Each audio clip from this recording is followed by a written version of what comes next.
going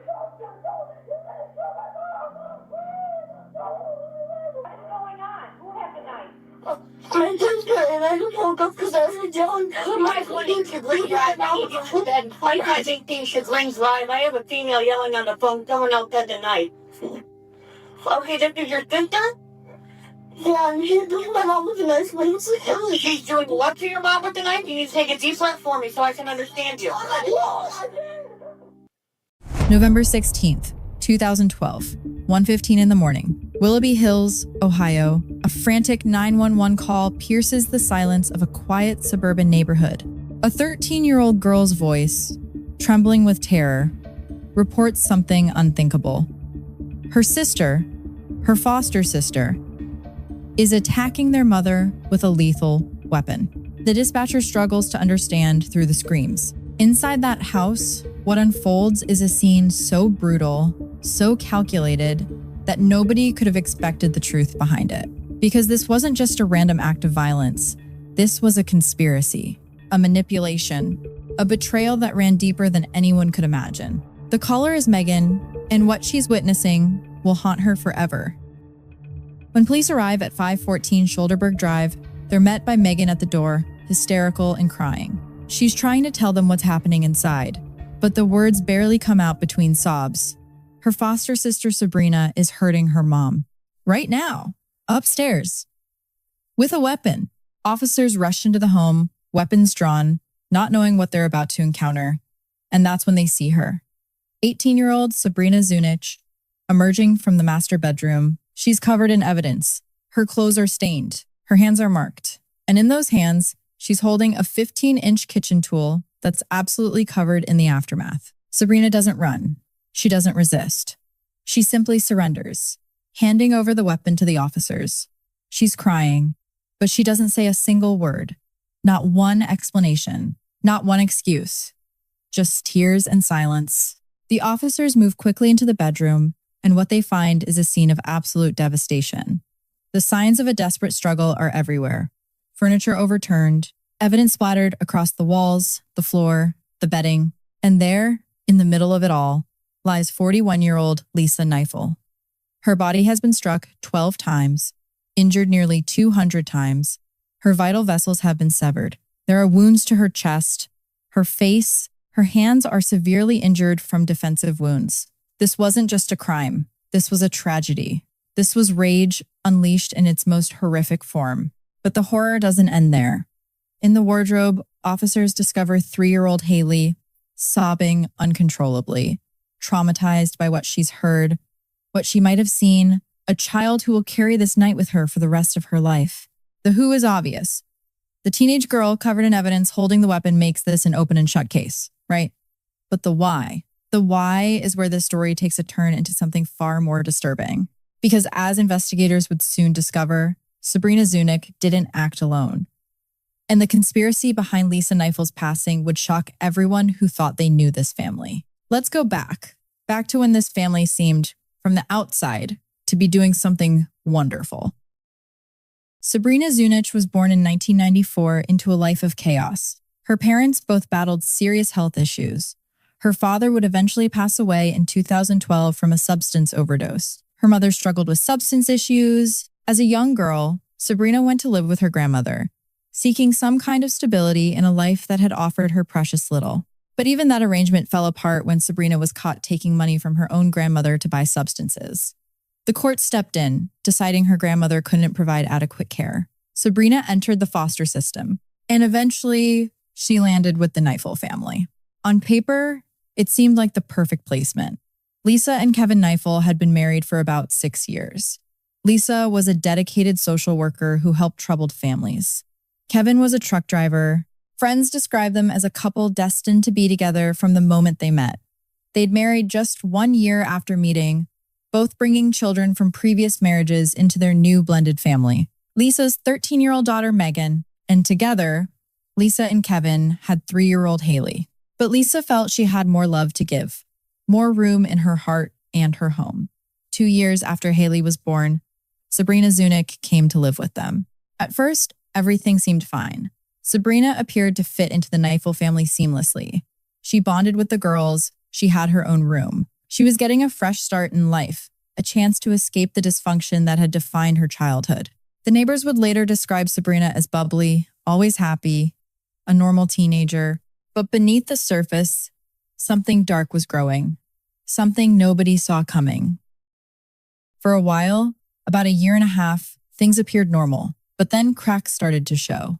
Lisa began noticing something that made her uncomfortable. The way Sabrina acted around Kevin, the flirtation, the attention-seeking. It wasn't appropriate for a foster daughter and foster father. It crossed boundaries. And Kevin wasn't shutting it down. In fact, he seemed to welcome it. He gave Sabrina all the attention she wanted, and it started impacting his marriage to Lisa. Less than a week before her passing, Lisa sent Kevin a text message. The words were blunt, frustrated, cut the damn cord, spending too much time with her and less with your real family. Lisa was also growing increasingly uncomfortable with how Sabrina was acting toward 3-year-old Haley. Sabrina had started treating Haley almost like her own daughter, positioning herself as some kind of alternative mother figure in the household. It was strange. It was wrong. And Lisa, a trained social worker who dealt with dysfunctional family dynamics every single day, knew something wasn't right. Here's what's important to understand. Lisa worked with troubled families professionally. She understood warning signs. She understood inappropriate relationships. According to her friends and family, she never once explicitly mentioned suspecting an illicit relationship between Kevin and Sabrina. Maybe it was too disturbing to vocalize. Maybe she couldn't bring herself to believe it. Maybe she was in denial about what was happening under her own roof. But she was clearly concerned about Sabrina's relationship with the children and the family dynamic as a whole. A few weeks before the crime, Lisa made a decision. She told Sabrina to pack her things and get out of their house. The foster placement was over. Sabrina had to leave. That decision would cost Lisa her life. November 16th, 2012. The early morning hours, Kevin Kneifel just happens to be out of town on a trucking job. It's just the girls at home. Lisa, Megan, little Haley, and Sabrina. Around 1:15 in the morning, Megan is awakened by sounds, yelling, screaming. She gets up, confused and frightened, and realizes something terrible is happening. The sounds are coming from her mother's bedroom. She calls 911, her voice shaking with terror. What's going on? Who had the knife? My sister and I woke up because I was yelling. My phone should ring right now with your bed. I think things should ring live. I have a female yelling on the phone, someone else had the knife. Okay, this is your sister? Yeah, and she's doing my mom with a nice wing.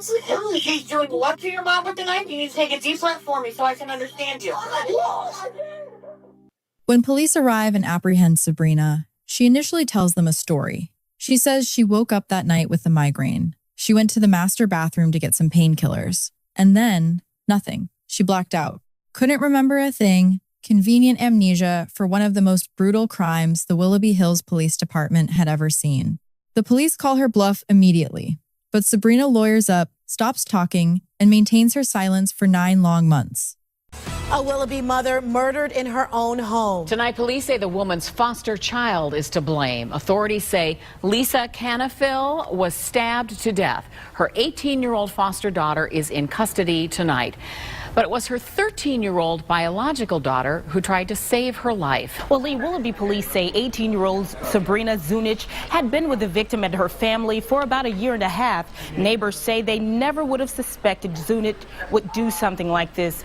They describe her as a bubbly girl who was always happy. During that time, investigators worked tirelessly to understand what really happened. Why would this 18-year-old girl brutally attack her foster mother? What could possibly motivate such violence? And then, 9 months after Lisa's passing, the case explodes wide open. Kevin Kneifel is arrested. The charges are shocking. Conspiracy to commit aggravated murder. Criminal conduct with a minor. The investigation has uncovered something that turns this case from a tragic foster placement gone wrong into something far more sinister. Kevin Kneifel, the supposedly grieving husband, had been having an illicit relationship with his 17-year-old foster daughter. The affair had started about 9 months after Sabrina moved in with the family. And according to the evidence, Kevin had manipulated this troubled teenager into ending his wife's life. Sabrina finally starts talking, and the story she tells is one of manipulation, coercion, and cold-blooded crime for profit.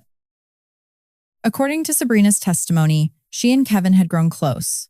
Too close. The relationship became physical when she was just 17 years old. Kevin told her he loved her. He promised her they could be a happy family together once Lisa was out of the picture. But there was a problem. Lisa was becoming suspicious. Lisa wanted Sabrina out of the house. Lisa was threatening to tear apart the twisted relationship Kevin had built with his foster daughter. So Kevin proposed a solution. Lisa had to be removed. And he had the perfect financial motivation. Lisa carried a life insurance policy worth $785,000, a policy that Kevin would benefit from as her surviving spouse. In fact, investigators discovered that Kevin applied for that insurance money just hours after Lisa was pronounced deceased. He didn't waste any time grieving. He went straight for the money. Sabrina told police that she and Kevin had spent months plotting how to end Lisa's life. They considered different methods. First, they talked about using a firearm. Then they discussed hiring a professional. This is where things get even more disturbing. Sabrina had approached a friend of hers named Autumn Pavlik. There was a phone call that we had. She had asked me if I was able to get her a hitman. They discussed paying the person by having Sabrina deliver illicit substances. And Kevin got on the phone during these conversations, participating directly in the plot. Autumn Pavlik would later become a crucial witness, testifying that she could hear Kevin in the background during these phone calls, asking if Sabrina needed a ride to go run errands in exchange for the hit. After Lisa's passing, Autumn went to the police and even recorded conversations with Kevin, wearing a hidden camera to gather evidence. But the hired help plan didn't work out, so Kevin and Sabrina decided on a third option, the attack. They would attack Lisa while she slept. Kevin demonstrated for Sabrina exactly how to do it. I would advise the court that the defendant was entrusted with the care of a foster child and abused that trust by engaging in an illicit sexual relationship with that foster child. He conspired and acted in complicity with his foster child to murder his wife. Kevin B. Kneifel and Sabrina Zunich agreed that Sabrina Zunich would kill Lisa Kneifel by stabbing her to death. The defendant directed Sabrina Zunich as to a specific knife to use to stab Lisa Kneifel. He showed her which tool to use. He taught her how to use the weapon for maximum impact. He instructed her to aim for specific areas, the upper back, the neck, places that would be fatal. They planned to make it look like a burglary gone wrong. Sabrina was supposed to take some jewelry, mess up the house, leave a door partially open, create the illusion of a random break-in. Kevin even told Sabrina to injure herself to make it look like she'd acted in self-defense against an intruder. And if she got caught, she was supposed to claim she didn't remember what happened and plead insanity. Kevin made sure he had an alibi. He would be out of town that night on a trucking job, far away from the scene of the crime, unable to be directly implicated. He was a coward who wanted his foster daughter to do his dirty work while he kept his hands clean. The night of the crime, Sabrina went into Lisa's bedroom while she slept, and she carried out the brutal attack exactly as planned. 12 major strikes, nearly 200 injuries, vital vessels severed, wounds to vital organs. Lisa fought for her life, evidenced by the defensive wounds on her hands. But against a younger, determined attacker with a 15-inch blade, she had no chance. Sabrina's original cover story fell apart almost immediately. The amnesia claim was ridiculous. There was no evidence of a burglary. And as investigators dug deeper, they found more and more evidence pointing toward Kevin's involvement. Cell phone records showed Kevin texted Sabrina far more frequently than he texted his own wife. In the days after the crime, Kevin tried desperately to visit Sabrina in jail. A corrections officer testified that Kevin showed up at the Lake County Jail the day after his wife was taken, demanding to see Sabrina. When told he couldn't visit her, he became irritated and insistent. "You don't understand," he said. "I need to see her." What kind of grieving husband acts that way? What kind of father figure prioritizes seeing his foster daughter over mourning his brutally taken wife? Kevin's behavior after Lisa's passing was suspicious in other ways too. In the months following the crime, before his arrest, Kevin started spending money like crazy. Cars, campers, home remodeling projects. He was burning through cash as if he couldn't wait to get his hands on that life insurance payout. He showed no signs of grief, no signs of devastation, just spending and planning for a future that clearly didn't include mourning for Lisa.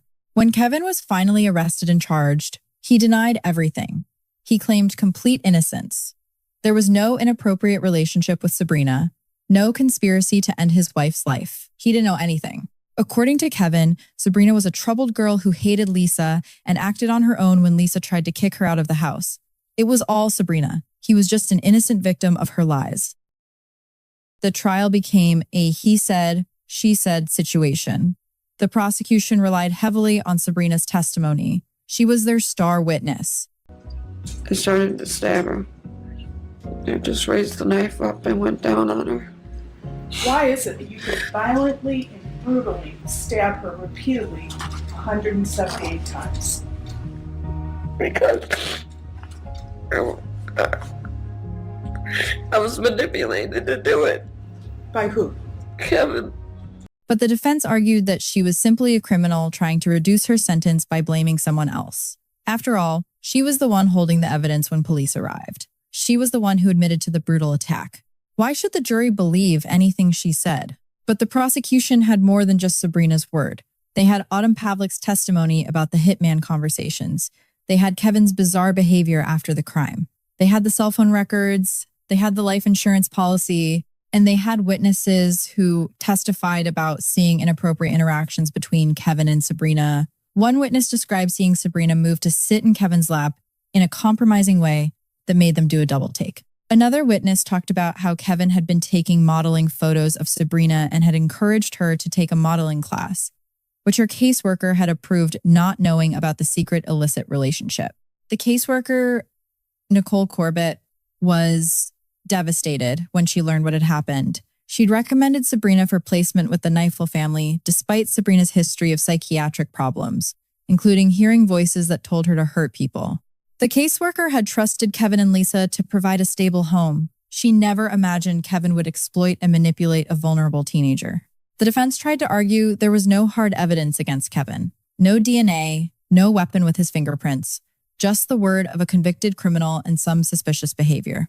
Lisa herself was a social worker dealing with serious crimes and troubled kids, they argued.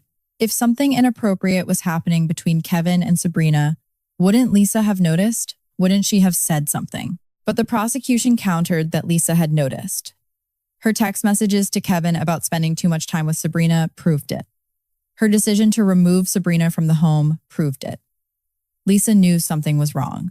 She just might not have been able to fully accept or vocalize the depth of the betrayal happening under her own roof. During the trial, Sabrina testified about the actual crime. She described raising the weapon and bringing it down on Lisa. She never changed her story. Through months of interrogations, through the trial, through everything, Sabrina maintained that Kevin orchestrated the entire thing, that he conditioned her, that he promised her they'd be together, that he wanted Lisa gone for the insurance money, that he taught her how to act. The jury deliberated for 10 hours. When they returned, they'd reached a verdict on all counts. Guilty. Kevin Kneifel was convicted of conspiracy to commit aggravated murder and unlawful conduct. At sentencing, the judge addressed Kevin directly. Mr. Kneifel, I have to tell you that I have great difficulty in this case. I realize that throughout this process, as your attorney has indicated, you have done nothing wrong. The jury listened to that. But the jury did not agree. The jury's verdict indicates that they believed this crime would not happen without your involvement, without your encouragement, without your actions, without your directions. Kevin was sentenced to life in prison with the possibility of parole. Sabrina also received a life sentence, but would be eligible for parole after 30 years. At the sentencing hearing, Lisa's ex-husband, the father of 13-year-old Megan, had some choice words for Kevin. And I hope, Judge, that you will give him the maximum sentence. Because my daughter and my daughter's sister think about their mother every day. And I sure hope that you think about what you did in jail. And I hope you rot in jail the rest of your life. In February 2017, a judge awarded Lisa's two daughters, who witnessed or were present during the crime, $6.2 million in damages. A financial acknowledgement of the trauma they'd endured, though no amount of money could ever heal what was taken from them that night. This case raises disturbing questions about the foster care system, about predators who use positions of trust to exploit vulnerable children, and about the manipulation of troubled teenagers. Sabrina came from a broken home. She had psychiatric issues. She'd been through trauma. She was looking for stability, for a family, for someone to care about her. And Kevin Kneifel exploited every single one of those vulnerabilities. To this day, Kevin maintains his innocence. He claims he never had an inappropriate relationship with Sabrina. He claims he never manipulated her into ending Lisa's life. But the evidence, the testimony, and the jury's verdict all tell a different story. They tell the story of a coward who manipulated a troubled girl into committing a major crime so he could collect insurance money and continue his sick relationship without interference. Lisa Kneifel was a social worker dedicated to helping others. She opened her home to a foster child who needed help. She tried to provide stability and love, and her kindness was repaid with betrayal and brutal violence. Her daughters lost their mother in the most traumatic way possible, and all because of greed and manipulation. This case serves as a chilling reminder that monsters don't always look like monsters. Sometimes they look like trusted family members. Sometimes they hide behind the facade of normalcy. And sometimes the most vulnerable among us become weapons in the hands of those who should protect them. The final moments of November 16th, 2012, changed lives forever. A mother lost, children traumatized, a family destroyed, all because one man decided his wife was worth more gone than alive.